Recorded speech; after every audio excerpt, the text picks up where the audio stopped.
Welcome, everyone, to the first episode of Let's Read.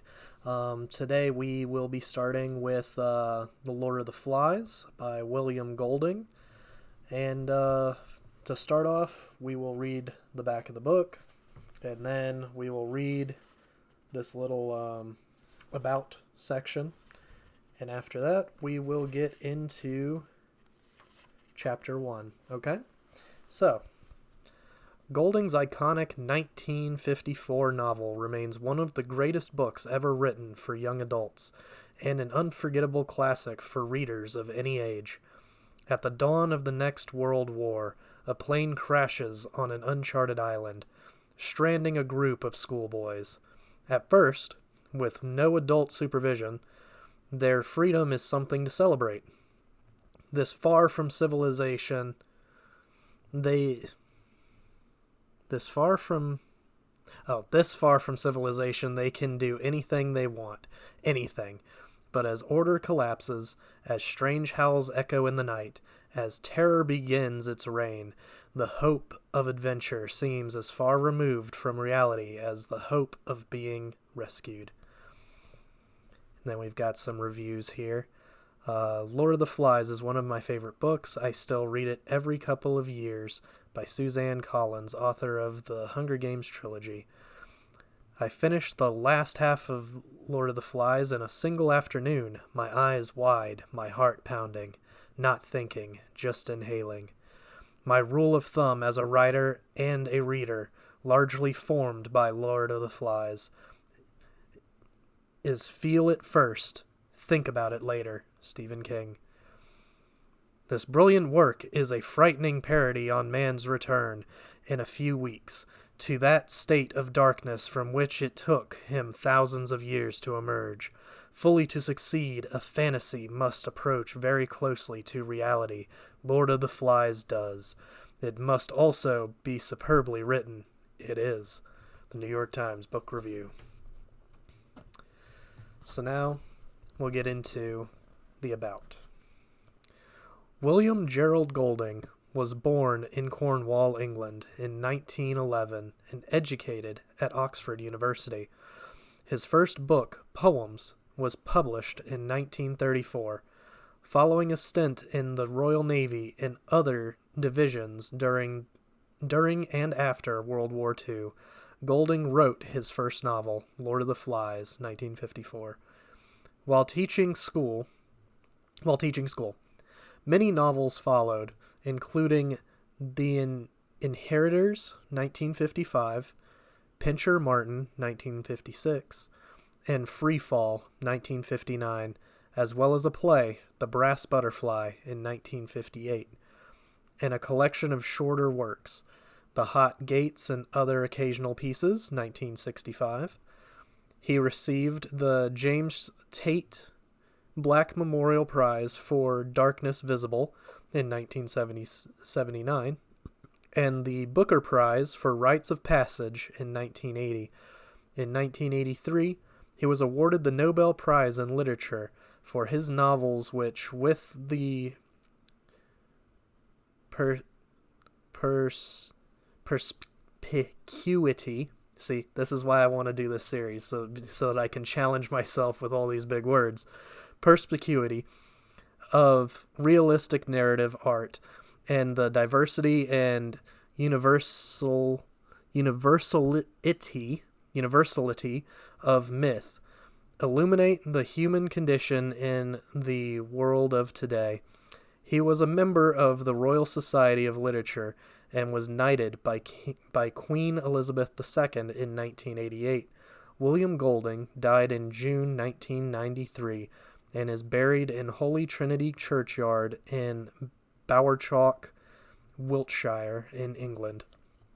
Lois Lowry is the two-time Newbery Medal-winning author of Number the Stars, The Giver Quartet, and numerous other books for young adults.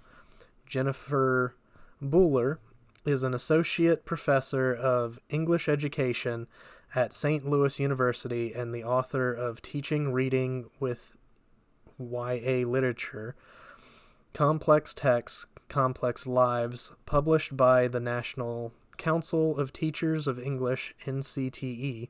She served as president of the Assembly on Literature for Adolescents of NCTE, ALAN, in 2016. So with this, we've got William Golding's actual story. Then we've got The Afterword by Lois Lowry. And I'm guessing let me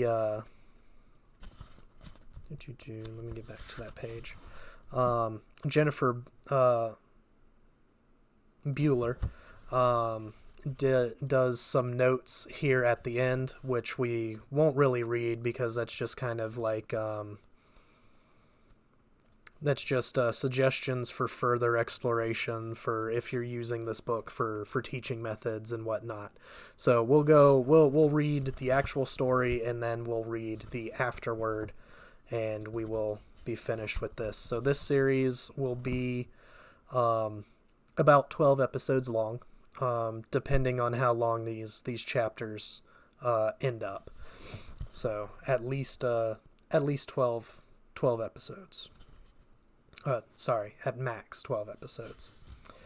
So let's get into it. For my mother and father.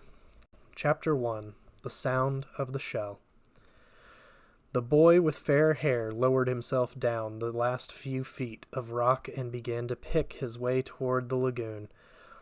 Though he had taken off his school sweater and trailed it now from one hand, his gray shirt stuck to him and his hair was plastered to his forehead. All round him, the long scar smashed into the jungle was a bath of heat. He was clambering heavily among the creepers and broken trunks when a bird, a vision of red and yellow, flashed upwards with a witch-like cry. And this cry was echoed by another. "Hi," it said. "Wait a minute." The undergrowth at the side of the scar was shaken and a multitude of raindrops fell pattering. "Wait a minute," the voice said. "I got caught up." The fair boy stopped and jerked his stockings with an automatic gesture that made the jungle seem for a moment like the home countries. The voice spoke again. I can't hardly move with all these creeper things." The owner of the voice came backing out of the undergrowth so that twigs scratched on a greasy windbreaker. The naked crooks of his knees were plump, caught and scratched by thorns. He bent down, removed the thorns carefully, and turned around. He was shorter than the fair boy, and very fat. He came forward, searching out safe lodgments for his feet, and then looked up through thick spectacles. "Where's the man with the megaphone?" The fair boy shook his head. "This is an island. At least I think it's an island." "That's a reef out in the sea. Perhaps there aren't any grown-ups anywhere." The fat boy looked startled. "There was that pilot. But he wasn't in the passenger cabin. He was up in front." The fair boy was peering at the reef through screwed-up eyes. "All them other kids," the fat boy went on. "Some of them must have got out. They must have. Mustn't they?" The fair boy began to pick his way as casually as possible toward the water. He tried to be offhand and not too obvious uninterested, but the fat boy hurried after him. "Aren't there any grown-ups at all?" "I don't think so." The fair boy said this solemnly, but then the delight of a realized ambition overcame him. In the middle of the scar, he stood on his head and grinned at the reversed fat boy. "No grown-ups," the fat boy thought for a moment. That pilot. The fair boy allowed his feet to come down and sat on the steamy earth. "He must have flown off after he dropped us. He couldn't land here, not in a plane with wheels. He was attacked. We'll be back all right. He'll be back all right." The fat boy shook his head. "When we was coming down, I looked through one of them windows. I saw the other part of the plane. There were flames coming out of it. He looked up and down the scar. And this is what the cabin done. The fair boy reached out and touched the jagged end of a trunk. For a moment he looked interested. What happened to it? He asked. Where's it got to now? That storm dragged it out to sea. It wasn't half dangerous with all them tree trunks falling. There must have been some kids still in it. He hesitated for a moment, then spoke again. What's your name? Ralph. The fat boy waited to be asked his name in turn, but this proffer of acquaintance was not made. The fair boy called Ralph smiled vaguely, stood up, and began to make his way once more toward the lagoon. The fat boy hung steadily at his shoulder. I expect there's a lot more of us scattered about. You haven't seen any others, have you? Ralph shook his head and increased his speed. Then he tripped over a branch and came down with a crash. The fat boy stood by him, breathing hard. My auntie told me not to run, he explained, on account of my asthma. Asthma? That's right. Can't catch my breath. I was the only boy in our school what had asthma, said the fat boy, with a touch of pride, and I've been wearing specs since I was 3. He took off his glasses and held them out to Ralph, blinking and smiling, and then started to wipe them against his grubby windbreaker. An expression of pain and inward concentration altered the pale contours of his face. He smeared the sweat from his cheeks and quickly adjusted the spectacles on his nose. Them fruit. He glanced around the scar. Them fruit, he said. I expect he put on his glasses, waded away from Ralph, and crouched down among the tangled foliage. I'll be out again in just a minute. Ralph disentangled himself cautiously and stole away through the branches. In a few seconds, the fat boy's grunts were behind him, and he was hurrying toward the screen that still lay between him and the lagoon. He climbed over a broken trunk and was out of the jungle. The shore was fledged with palm trees. These stood or leaned or reclined against the light, and their green feathers were 100 feet up in the air. The ground beneath them was a bank covered with coarse grass, torn everywhere by the upheavals of fallen trees, scattered with decaying coconuts and palm saplings. Behind this was the darkness of the forest proper and the open space of the scar. Ralph stood, one hand against a gray trunk, and screwed up his eyes against the shimmering water. Out there, perhaps a mile away, the white surf flinked on a coral reef, and beyond that the open sea was dark blue. Within the irregular arc of coral, the lagoon was still as a mountain lake. Blue of all shades and shadowy green and purple, the beach between the palm terrace and the water was a thick stick. Endless, apparently, for to Ralph's left the perceptives of palm and beach and water drew to a point at infinity, and always, almost visible, was the heat. He jumped down from the terrace. The sand was thick over his black shoes, and the heat hit him. He became conscious of the weight of clothes, kicked his shoes off fiercely, and ripped off each stocking with its elastic garter in a single movement. Then he leaped back on the terrace, pulled off his shirt, and stood there among the skull-like coconuts with green shadows from the palms and the forest sliding over his skin. He undid the snake clasp of his belt, lugged off his shorts and pants, and stood there naked, looking at the dazzling beach and the water. He was old enough, 12 years and a few months, to have lost the promiscuous tummy of childhood, and not yet old enough for adolescence to have made him awkward. You could see now that he might make a boxer, as far as width and heaviness of shoulders went, but there was a mildness about his mouth and eyes that proclaimed no devil. He patted the palm trunk softly, and, forced at last to believe in the reality of the island, laughed delightedly again and stood on his head. He turned neatly onto his feet, jumped down to the beach, knelt and swept a double armful of sand into a pile against his chest. Then he sat back and looked at the water with bright, excited eyes. "Ralph." The fat boy lowered himself over the terrace and sat down carefully, using the edge as a seat.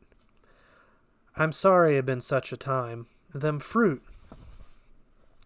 He wiped his glasses and adjusted them on his button nose.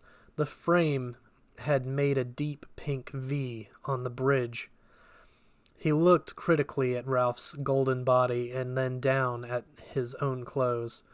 He laid a hand on the end of a zipper that extended down his chest. "My auntie." Then he opened the zipper with decision and pulled the whole windbreaker over his head. "There." Ralph looked at him sidelong and said nothing. "I expect we'll want to know all their names," said the fat boy, "and make a list. We ought to have a meeting." Ralph did not take the hint, so the fat boy was forced to continue. "I don't care what they call me," he said confidentially. Jesus. "So long as they don't call me what they used to call me at school." Ralph was faintly interested. "What was that?" The fat boy glanced over his shoulder, then leaned toward Ralph. He whispered, "They used to call me Piggy." Ralph shrieked with laughter. He jumped up. "Piggy, Piggy! Ralph, please!" Piggy clasped his hands in apprehension. "I said I didn't want Piggy, Piggy!" Ralph danced out into the hot air of the beach and then returned as a fighter plane, with wings swept back and machine-gunned Piggy. He dived in the sand at Piggy's feet and lay there laughing. "Piggy!" Piggy grinned reluctantly, pleased despite himself at even this much recognition. "So long as you don't tell the others." Ralph giggled into the sand. The expression of pain and concentration returned to Piggy's face. Half a sec. He hastened back into the forest. Ralph stood up and trotted along to the right. Here the beach was interrupted abruptly by the square motif of the landscape. A great platform of pink granite thrust up uncompromisingly through forest and terrace and sand and lagoon to make a raised jetty 4 feet high. The top of this was covered with a thin layer of soil and coarse grass and shaded with young palm trees. There was not enough soil for them to grow to any height, and when they reached perhaps 20 feet, they fell and dried, forming a crisscross pattern of trunks, very convenient to sit on. The palms that still stood made a green roof, covered on the underside with a quivering tangle of reflections from the lagoon. Ralph hauled himself into this platform, noted the coolness and shade, shut one eye, and decided that the shadows on his body were really green. He picked his way to the seaward edge of the platform and stood looking down into the water. It was clear to the bottom and bright with the efflorescence of tropical weed and coral. A school of tiny glittering fish flicked hither and thither. Ralph spoke to himself, sounding the bass strings of delight. Wazzow! Beyond the platform there was more enchantment. Some act of God, a typhoon perhaps, or the storm that had accompanied his own arrival, had banked sand inside the lagoon so that there was a long, deep pool in the beach with a high ledge of pink granite at the further end. Ralph had been deceived before now by the spacious appearance of depth in a beach pool, and he approached this one preparing to be disappointed. But the island ran true to form, and the incredible pool, which clearly was only invaded by the sea at high tide, was so deep at one end as to be dark green. Ralph inspected the whole 30 yards carefully, and then plunged in. The water was warmer than his blood, and he might have been swimming in a huge bath. Piggy appeared again, sat on the rocky ledge, and watched Ralph's green and white body enviously. "You can't half swim." "Piggy!" Piggy took off his shoes and socks, arranged them carefully on the ledge, and tested the water with one toe. "It's hot." "What did you expect?" "I didn't expect nothing. My auntie sucks to your auntie." Ralph did a surface dive and swam underwater with his eyes open. The sandy edge of the pool loomed up like a hillside. He turned over, holding his nose, and a golden light danced and shattered just over his face. Piggy was looking determined and began to take off his shorts. Presently, he was palely and fatly naked. He tiptoed down the sandy side of the pool and sat there up to his neck in water, smiling proudly at Ralph. "Aren't you going to swim?" Piggy shook his head. "I can't swim. I wasn't allowed. My asthma." "Sucks to your asthma." Piggy bore this with a sort of humble patience. "You can't half swim well." Ralph paddled backwards down the slope, immersed his mouth, and blew a jet of water into the air. Then he lifted his chin and spoke. "I could swim when I was 5. Daddy taught me. He's a commander in the Navy. When he gets leave, he'll come and rescue us." "What's your father?" Piggy flushed suddenly. "My dad's dead," he said quickly, "and my mom—" He took off his glasses and looked vainly for something with which to clean them. "I used to live with my auntie. She kept a candy store. I used to get ever so many candies. As many as I liked. When'll your dad rescue us?" "Soon as he can." Piggy rose, dripping from the water, and stood naked, cleaning his glasses with a sock. The only sound that reached them now through the heat of the morning was the long, grinding roar of the breakers on the reef. "How does he know we're here?" Ralph lolled in the water. Sleep enveloped him like the swathing mirages that were wrestling with the brilliance of the lagoon. "How does he know we're here?" "Because," thought Ralph, because. The roar from the reef became very distant. They'd tell him at the airport.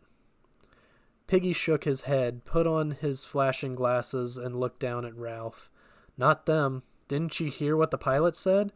About the atom bomb? They're all dead." Ralph pulled himself out of the water, stood facing Piggy, and considered this unusual problem. Piggy persisted. "This an island, isn't it?" "I climbed a rock," said Ralph slowly, "and I think this is an island." "They're all dead," said Piggy. "And this is an island. Nobody don't know we're here. Your dad don't know. Nobody don't know." His lips quivered, and the spectacles were dimmed with mist. "We may stay here till we die." With that word, the heat seemed to increase till it became a threatening weight, and the lagoon attacked them with a blinding engulfance. "Get my clothes," muttered Ralph. "Along there." He trotted through the sand, enduring the sun's enmity, crossed the platform, and found his scattered clothes. To put on a gray shirt once more was strangely pleasing. Then he climbed the edge of the platform and sat in the green shade on a convenient trunk. Piggy hauled himself up, carrying most of his clothes under his arms. Then he sat carefully on a fallen trunk near the little cliff that fronted the lagoon, and the tangled reflections quivered over him. Presently he spoke. "We gotta find the others. We gotta do something." Ralph said nothing. Here was a coral island, protected from the sun, ignoring Piggy's ill-omened talk.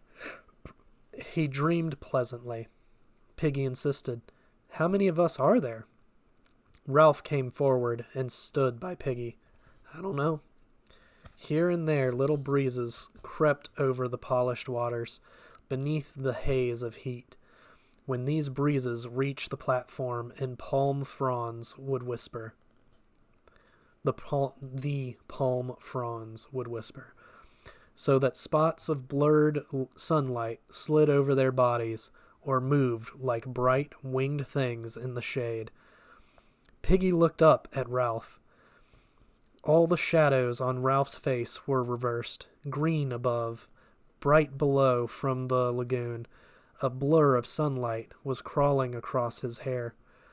"We gotta do something." Ralph looked through him. Here at last was the imagined but never fully realized place leaping into real life. Ralph's lips parted in a delighted smile, and Piggy, taking this smile to himself as a mark of recognition, laughed with pleasure. "If it really is an island, what's that?" Ralph had stopped smiling and was pointing into the lagoon. Something creamy lay among the ferny weeds. "A stone? No, a shell." Suddenly Piggy was abubble with decorous excitement. "'S right, it's a shell. I seen one like that before, on someone's back wall. A conch, he called it. He used to blow it and then his mum would come. It's ever so valuable." Never to Ralph's elbow a palm sapling leaned out over.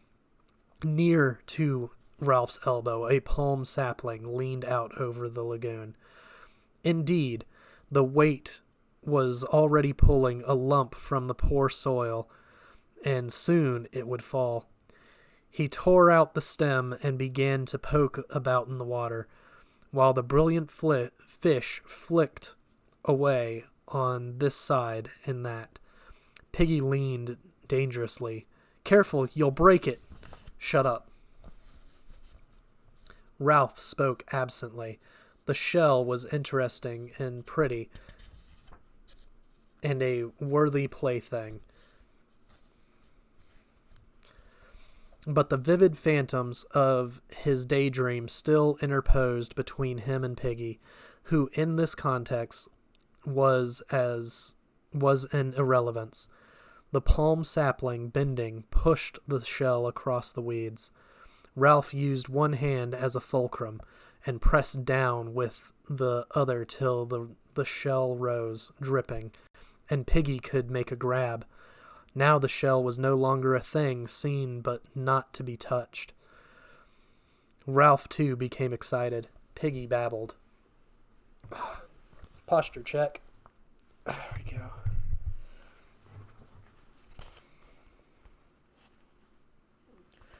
Now the shell was no longer a thing seen but not to be touched. Ralph, too, became excited. Piggy babbled. "A conch. Ever so expensive. I bet if you wanted to buy one, you'd have to pay pounds and pounds and pounds. He had it on his garden wall, and my auntie..." Ralph took the shell from Piggy, and a little water ran down his arm. In color, the shell was deep cream, touched here and there with fading pink. Between the point, worn away into a little hole, and the pink lips of the mouth, lay 18 inches of shell with a slight spiral twist, and covered with a delicate embossed pattern. Ralph shook sand out of the deep tube. Mooed like a cow, he said. He had some white stones, too, and a bird cage with a green parrot. He didn't blow the white stones, of course, and he said. Piggy paused for breath and stroked the glistening thing that lay in Ralph's hands. Ralph, Ralph looked up. We can use this to call the others. Have a meeting. They'll come when they hear us. He beamed at Ralph. That was what you meant, didn't you? That's why you got the conch out of the water? Ralph pushed back his fair hair. How did your friend blow the conch? He kind of spat, said Piggy. My auntie wouldn't let me blow on account of my asthma. He said you blew from down here. Piggy laid a hand on his jutting abdomen. You try, Ralph. You'll call the others. Doubtfully, Ralph laid the small end of the shell against his mouth and blew. There came a rushing sound from its mouth, but nothing more. Ralph wiped the salt water off his lips and tried again, but the shell remained silent. He kind of spat. Ralph pursed his lips and spurted air into the shell, which emitted a low farting noise. This amused both boys, so much that Ralph went on spurting for some minutes, between bouts of laughter. He blew from down here. Ralph grasped the idea and hit the shell with air from his diaphragm. Immediately, the thing sounded. A deep, harsh note boomed under the palms, spread through the intricacies of the forest, and echoed back from the pink granite of the mountain. Clouds of birds rose from the treetops, and something squealed and ran in the undergrowth. Ralph took the shell away from his lips. Gosh!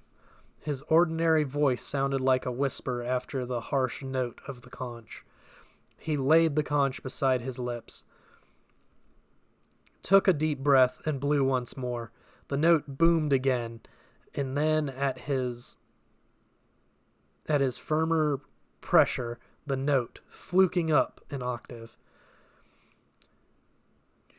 became a strident blare, more penetrating than before. Piggy was shouting something, his face pleased, his glasses flashing. The birds cried. Small animals scuttered. Ralph's breath failed. The note dropped the octave, became a low wubber, was a rush of air. The conch was silent, a gleaming tusk. Ralph's face was dark with breathlessness, and the air over the island was full of bird clamor and echoes ringing. I bet you can hear that for miles. Ralph found his breath and blew a series of short blasts. Piggy exclaimed, There's one! A child had appeared among the palms, about 100 yards along the beach. He was a boy of perhaps 6 years, sturdy and fair, his clothes torn, his face covered with a sticky mess of fruit. His trousers had been lowered for an obvious purpose, and had only been pulled back halfway. He jumped off the palm terrace into the sand, and his trousers fell about his ankles. He stepped out of them and trotted to the platform. Piggy helped him up.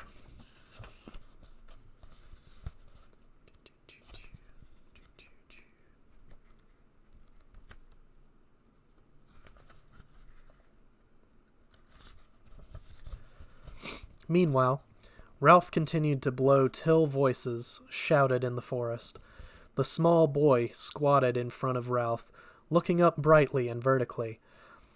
As he received the reassurance of something purposeful being done, he began to look satisfied, and his only clean digit, a pink thumb, slid into his mouth. Piggy leaned down to him. What's your name? Johnny.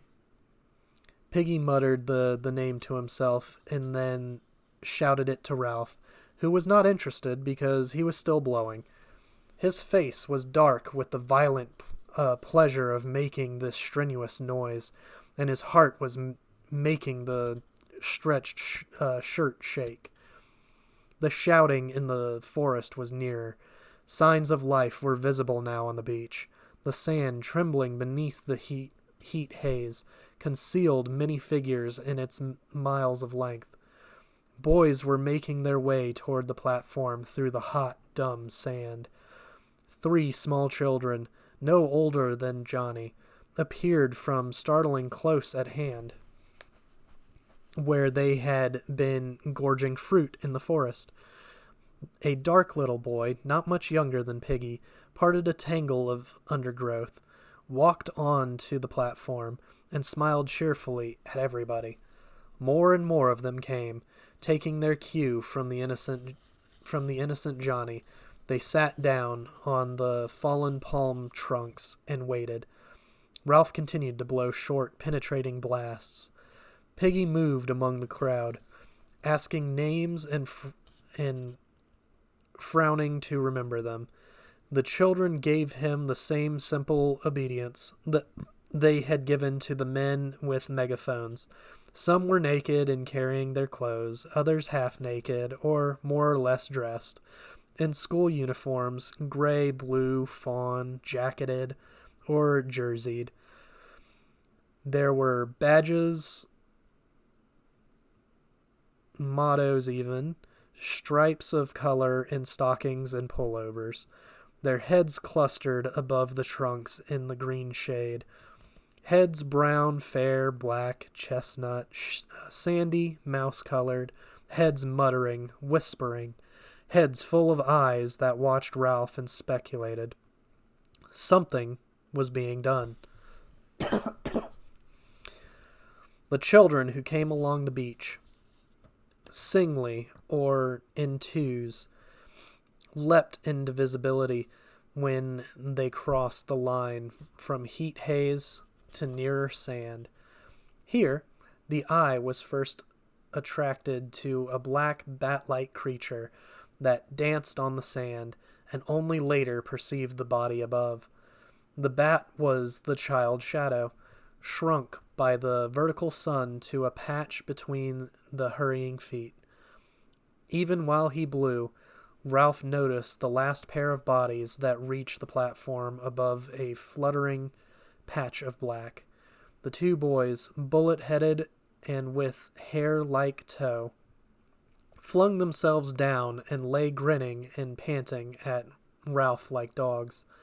They were twins, and the eye was shocked and incredulous at such cheery duplication. They breathed together, they grinned together, they were chunky and vital.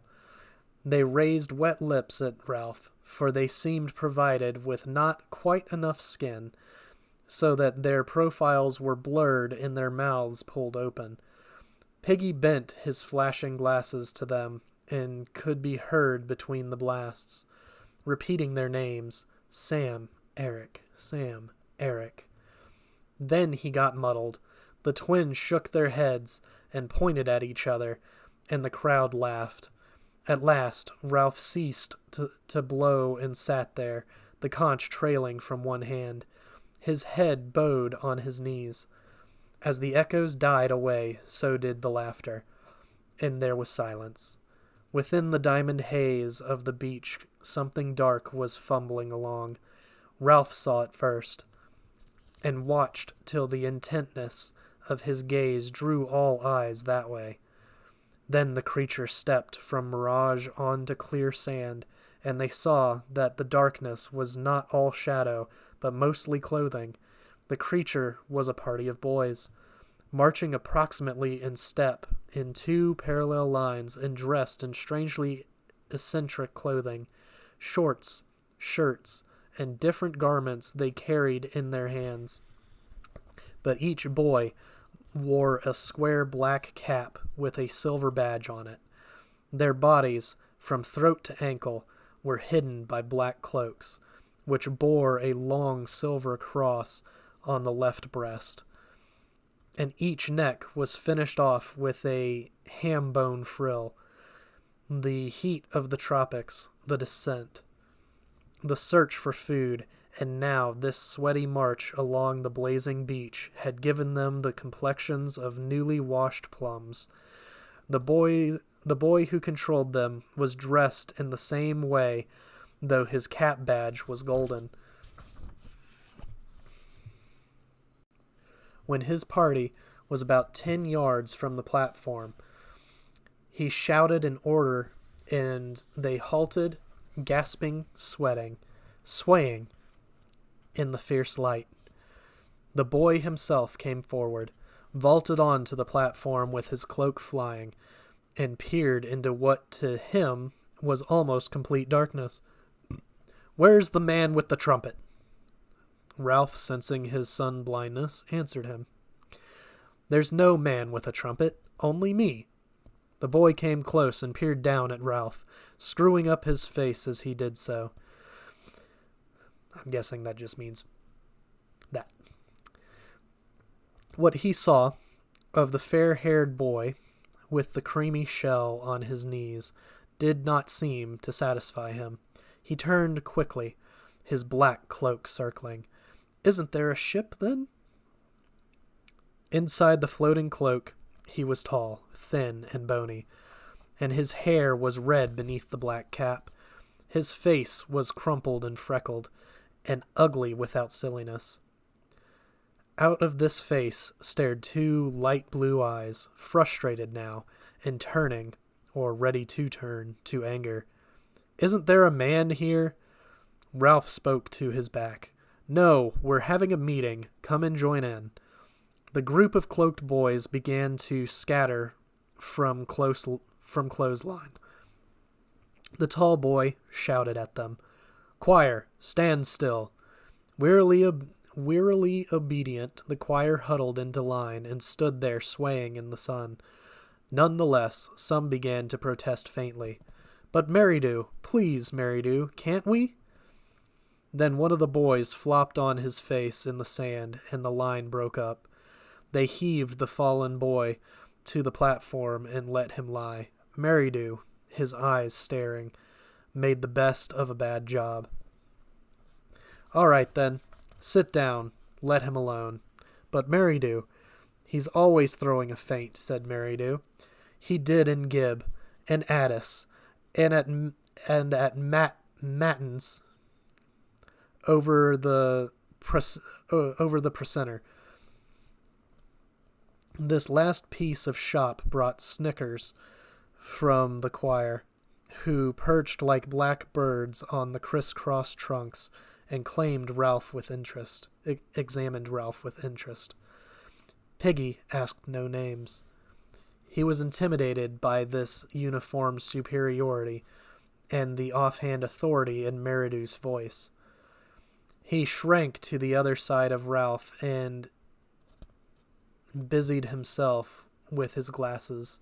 Merridew turned to Ralph. "Aren't there any grown-ups?" "No."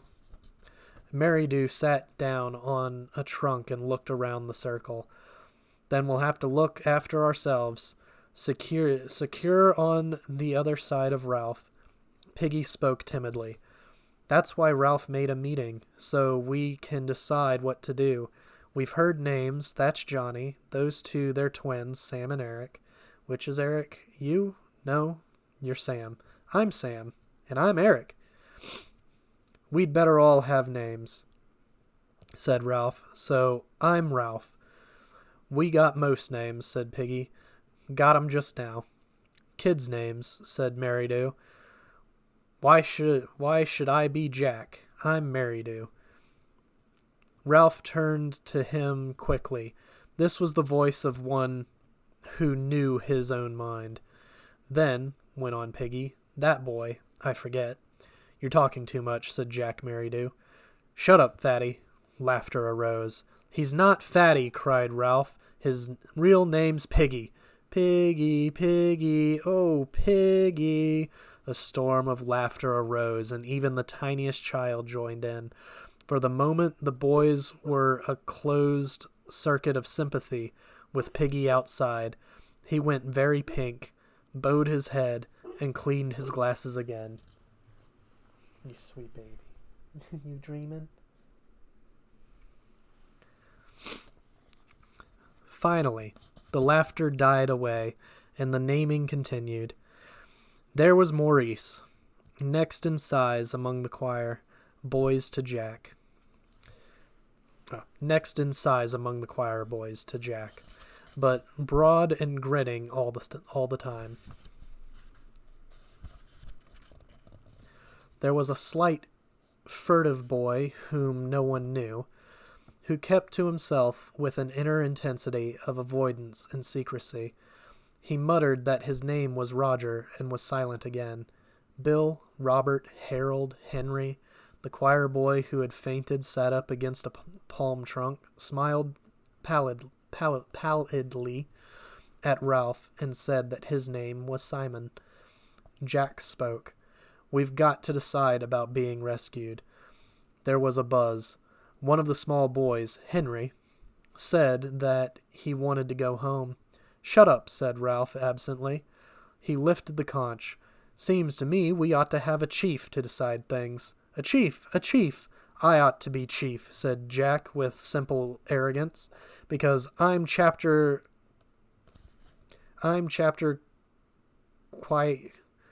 this is going to be a weird word.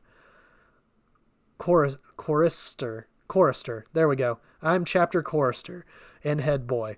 I can sing C sharp. Another buzz. Well then, said Jack. He hesitated. The dark boy Roger stirred at last and spoke up. Let's have a vote. Yes, vote for chief. Let's vote. This toy of voting was almost as pleasing as the conch. Jack started to protest, but the clamor changed from the general wish for a chief to an election by acclaim of Ralph himself. None of the boys could have found good reason for this. What intelligence had been shown was traceable to Piggy, while the most obvious leader was Jack, but there was a stillness about Ralph as he sat that marked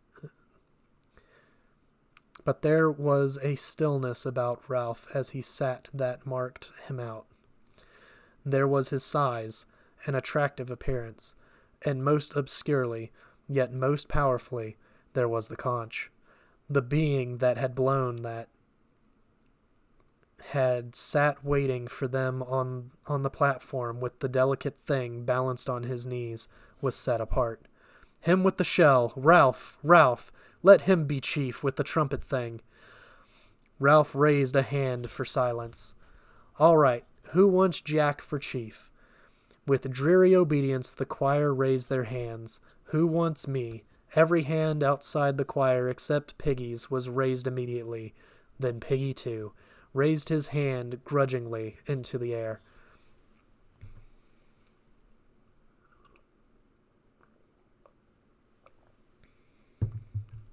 Ralph counted. I'm chief, then. The circle of boys broke into applause. Even the choir applauded, and the freckles on Jack's face disappeared under a blush of mortification. He started up, then changed his mind and sat down again, while the air rang. Ralph looked at him, eager to offer something. The choir belongs to you, of course. They could be the army. Or hunters. They could be. The suffusion drained away from Jack's face. Ralph waved again for silence. Jack's in charge of the choir. They can be... What do you want them to be? Hunters. Jack and Ralph smiled at each other with shy liking. The rest began to talk eagerly. Jack stood up. All right, choir. Take off your togs. As if released from class, the choir boys stood up, chattered, piled their black cloaks on the grass. Jack laid his on the trunk by Ralph. His gray shorts were sticking to him with sweat. Ralph glanced at them admiringly, and when Jack saw his glance, he explained, I tried to get over that hill to see if there was water all around, but your shell called us. Ralph smiled and held up the conch for silence. Listen, everybody, I've got to have time to think things out. I can't decide what to do straight off. If this isn't an island, we might be rescued straight away. So we've got to decide if this is an island. Everybody must stay round here and wait and not go away. Three of us, if we take more, we get all mixed and lose each other. Three of us will go on an expedition and find out. I'll go, and Jack, and he looked round the circle of eager faces. There was no lack of boys to choose from. And Simon. Oh, excuse me. The boys round Simon giggled, and he stood up, laughing a little. Now that the pallor of his faint was over, he was a skinny, vivid little boy, with a glance coming up from under a hut of straight hair that hung down, black and coarse. He nodded at Ralph. I'll come. And Jack snatched from behind him a sizable sheath knife and clouded it into a trunk. The buzz rose and died away. Piggy stirred. I'll come. Ralph turned to him. You're no good on a job like this, all the same.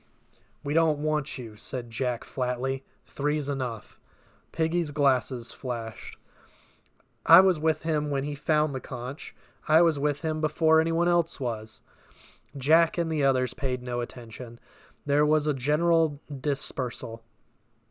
Ralph, Jack, and Simon jumped off the platform and walked along the sand past the bathing pool. Piggy hung, bumbling behind them. If Simon walks in the middle of us, said Ralph, then we could talk over his head. The three of them fell into step.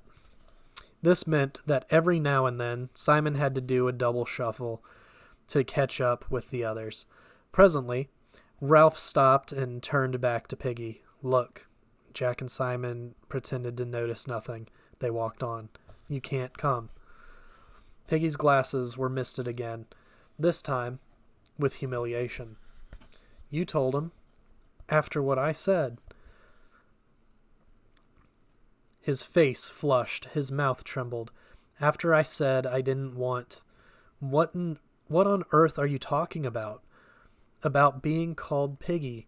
I said I didn't care as long as they didn't call me Piggy, and I said not to tell them. And then you went and said straight out. Stillness descended on them. Ralph, looking with more understanding at Piggy, saw that he was hurt and crushed. He hovered between the two courses of apology or further insult. Better Piggy than Fatty, he said at last, with the directness of genuine leadership. And anyway, I'm sorry if you feel like that. Now go back, Piggy, and take names. That's your job. So long. He turned and raced after the other two. Piggy stood, and the rose of indignation faded slowly from his cheeks. He went back to the platform. The three boys walked briskly on the sand.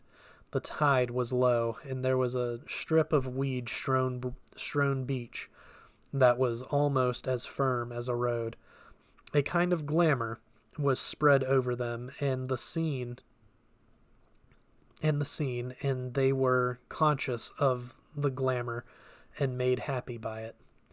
They turned to each other, laughing excitingly, talking, not listening. The air was bright. Ralph, faced by the task of translating all this into an explanation, stood on his head and fell over. When they had done laughing, Simon stroked Ralph's arm shyly, and they had to laugh again. Come on, said Jack presently. We're explorers. We'll go to the end of the island, said Ralph, and look round the corner.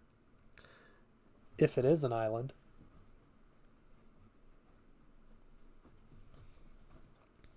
Now, toward the end of the afternoon, the mirages were settling a little. They found the end of the island, quite distinct, and not magicked out of shape or sense. There was a jumble of the usual squareness, with one great block sitting out of the lagoon. Seabirds were nesting there. Like icing, said Ralph, on a pink cake. "We shan't see round this corner," said Jack, "because there isn't one. Only a slow curve, and you can see the rocks get worse." Ralph shaded his eyes and followed the jagged outline of the crags up toward the mountain. This part of the beach was nearer the mountain than any other that they had seen. "We'll try climbing the mountain from here," he said. "I should think this is the easy way. There's less of that jungly stuff and more pink rock. Come on." The three boys began to scramble up. Some unknown force had wrenched and shattered these cubes so that they lay askew, often piled diminishingly on each other. The most usual feature of the rock was a pink cliff surmounted by a skewed block, and that again surmounted, and that again, till the pinkness became a stack of balanced rock projecting through the looped fantasy of the forest creepers. Where the pink cliffs rose out of the ground there were often narrow tracks winding upwards. They could edge along them, deep in the plant world, their faces to the rock. "What made this track?" Jack paused, wiping the sweat from his face. Ralph stood by him, breathless. "Men?" Jack shook his head. "Animals." Ralph peered into the darkness under the trees. The forest minutely vibrated. "Come on." The difficulty was not the steep ascent round the shoulders of rock, but the occasional plunges through the undergrowth to get to the next path. Here the roots and stems of creepers were in such tangles that the boys had to thread through them like pliant needles. Their only guide, apart from the brown ground and occasional flashes of light through the foliage, was the tendency of slope. Whether this hole, laced as it was with the cables of creeper, stood higher than that, somehow they moved up. Immured in these tangles, at perhaps their most difficult moment, Ralph turned with shining eyes to the others. Wacko, wizard, smashing. The cause of their pleasure was not obvious. All three were hot, dirty, and exhausted. Ralph was badly scratched. The creepers were as thick as their thighs, and left little but tunnels for further penetration. Ralph shouted experimentally, and they listened to the muted echoes. "This is real exploring," said Jack. "I bet nobody's been here before." "We ought to draw a map," said Ralph, "only we haven't any paper." "We could make scratches on bark," said Simon, "and rub black stuff in." Again came the solemn communion of shining eyes in the gloom. Wacko, wizard. There was no place for standing on one's head. This time, Ralph expressed the intensity of his emotion by presenting to knock Simon down, and soon they were a happy, heaving pile in the underdusk. When they had fallen apart, Ralph spoke first. "Gotta get on." The pink granite of the next cliff was further back from the creepers and trees so that they could trot up the path. This again led into more open forest so that they had a glimpse of the spread sea. With openness came the sun. It dried the sweat that had soaked their clothes in the dark, damp heat. At last, the way to the top looked like a scramble over pink rock. With no more plunging through darkness, the boys chose their way through defiles and over heaps of sharp stone. Look! High over this end of the island, the shattered rocks lifted up their stacks and chimneys. This one, against which Jack leaned, this one against which Jack leaned, moved with a grating sound when they pushed. Come on, but not come on to the top. The assault on the summit must wait while the three boys accepted this challenge. The rock was as large as a small motor car. Heave, sway back and forth, catch the rhythm. Heave, increase the swing of the pendulum. Increase, increase. Come up and bear against that point of furthest balance. Increase, increase. Heave. The great rock loitered, poised on one toe, decided not to return, moved through the air, fell, struck, turned over, leapt, droning through the air, and smashed a deep hole in the canopy of the forest. Echoes and birds flew, white and pink dust floated. The forest further down shook as with the passage of an enraged monster, and then the island was still. Wacko, like a bomb. Wee-oh! Not for 5 minutes could they drag themselves away from this triumph, but they left at last. The way to the top was easy after that. As they reached the last stretch, Ralph stopped. Golly! They were on the lip of a circular hollow in the side of the mountain. This was filled with a blue flower, a rock plant of some sort, and the overflow hung down the vent and spilled lavishly among the canopy of the forest. The air was thick with butterflies, lifting, fluttering, settling. Beyond the hollow was the square top of the mountain, and soon they were standing on it. They had guessed before that this was an island, clambering among the pink rocks, with the sea on either side and the crystal heights of air. They had known by some instinct that the sea lay on every side, but there seemed something more fitting in leaving the last word till they stood on the top, and could see a circular horizon of water. Ralph turned to the others. This belongs to us. It was roughly boat-shaped, humped near this end with behind them the jumbled descent to the shore.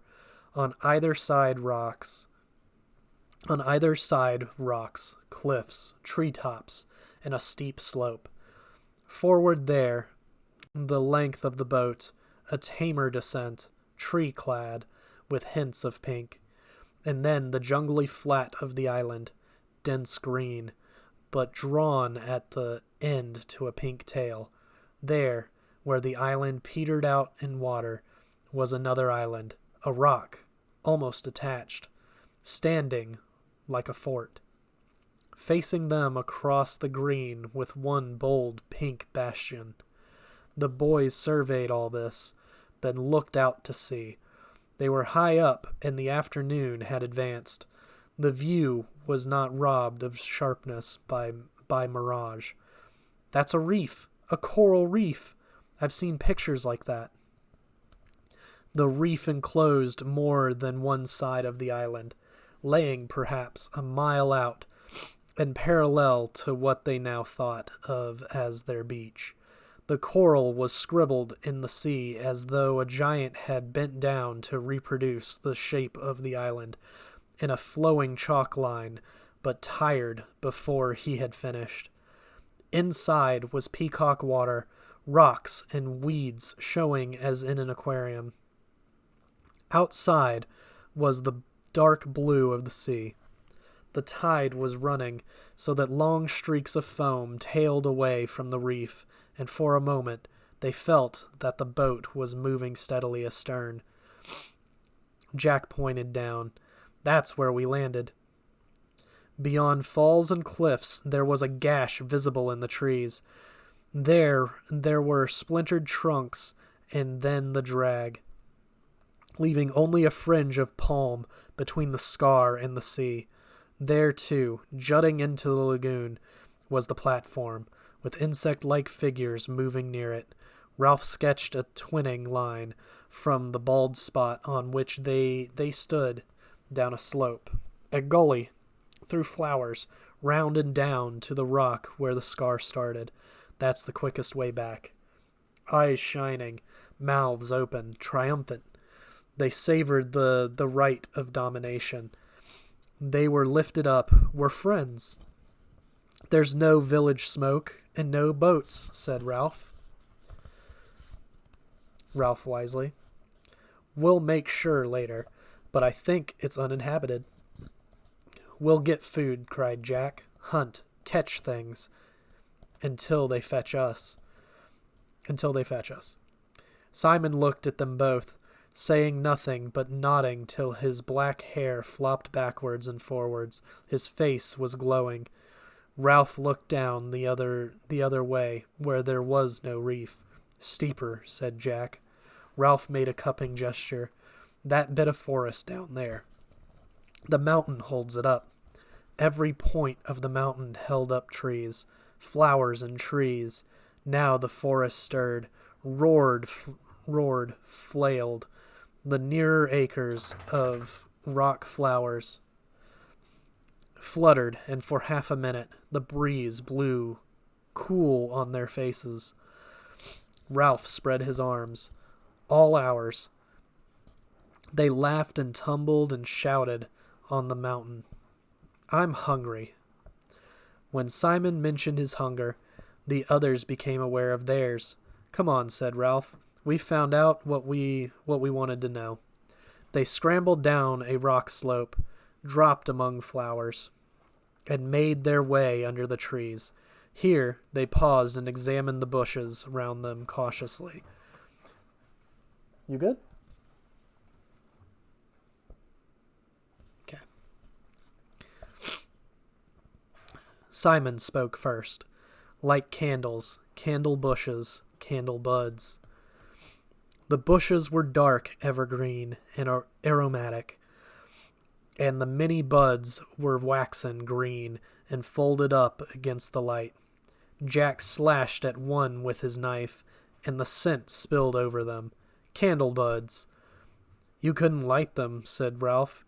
They just look like candles. Green candles, said Jack contemptuously. We can't eat them. Come on. They were in the beginnings of the thick forest, plonking with weary feet on a track, when they heard the noises, squeakings, and the hard strike of hooves on a path. As they pushed forward, the squeaking increased till it became a frenzy.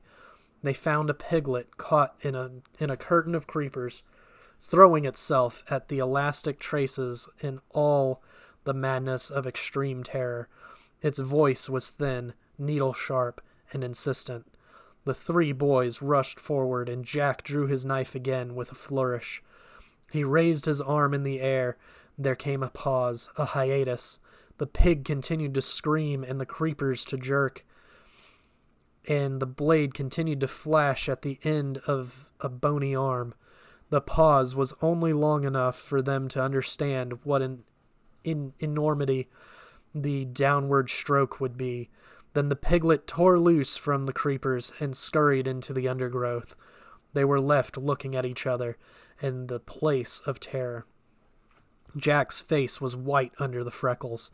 He noticed that he still held the knife aloft and brought his arm down, replacing the blade in the sheath. Then they all three laughed ashamedly and began to climb back to the track.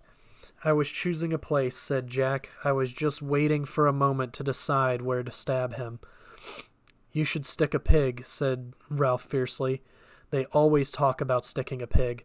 You cut a pig's throat and let the blood out, said Jack. Otherwise, you can't eat the meat. Why didn't you? They knew very well why he hadn't, because of the enormity of the knife descending and cutting into living flesh, because of the unbearable blood. I was going to, said Jack. He was ahead of them, and they could not see his face. I was choosing a place. Next time. He snatched his knife out of the sheath and slammed it into a tree trunk. Next time, there would be no mercy. He looked round fiercely, daring them to contradict. Then they broke out into the sunlight, and for a while they were busy finding and devouring food as they moved down the scar toward the platform and the meeting. And that concludes Chapter 1. So, I hope you guys enjoyed this first episode, this wonderful introduction to the series, and we'll be looking forward to Chapter 2 in the next episode. See you later.